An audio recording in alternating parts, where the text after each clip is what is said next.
Tebboune poursuit ses consultations. Le chef de l'État, Abdelmadjid Tebboune, continue ses consultations avec des formations politiques.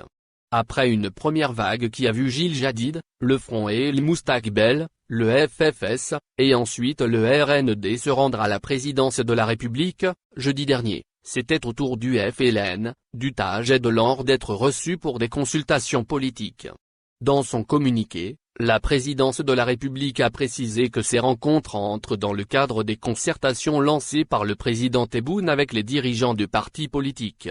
À l'issue des entrevues avec le chef de l'État, les invités ont tous mis l'accent sur le réalisme dont le chef de l'État fait preuve dans sa quête de solution à la crise, réaffirmant, à l'occasion, leur engagement à soutenir la démarche présidentielle, notamment leur adhésion à l'agenda politique du pouvoir, à savoir les élections législatives prévues le 12 juin prochain.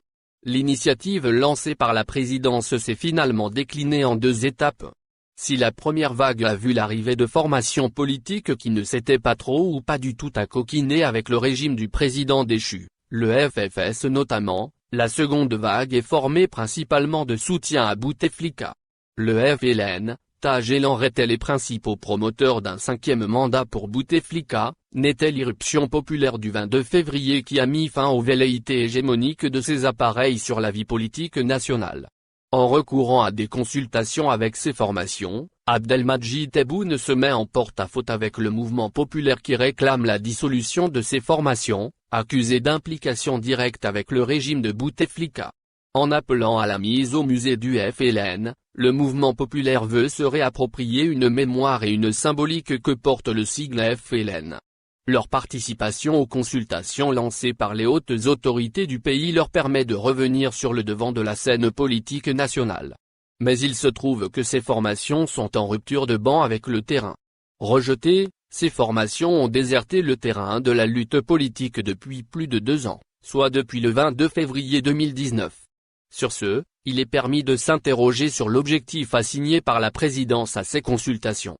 Qu'attendent les hautes autorités en réintégrant dans le jeu politique des formations rejetées par la rue? Autrement dit, quelle plus-value politique ces formations au projet présidentiel peuvent-elles apporter? À première vue, la stratégie du pouvoir repose sur une ouverture, sans exclusive, à tous les acteurs politiques ou vers tous ceux qui se réclament comme tels.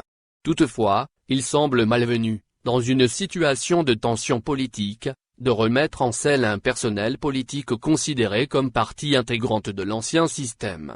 Les propos tenus par les 3 invités du chef de l'État à l'issue des rencontres informent, on ne peut plus clairement, sur leur quête de se replacer dans un paysage politique dominé par la contestation que représente exclusivement le mouvement populaire.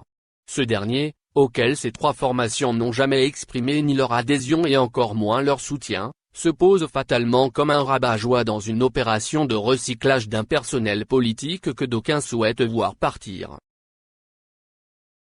Merci de vous abonner à la chaîne et n'oubliez pas d'aimer la vidéo et cliquer sur la cloche pour recevoir toutes les nouvelles.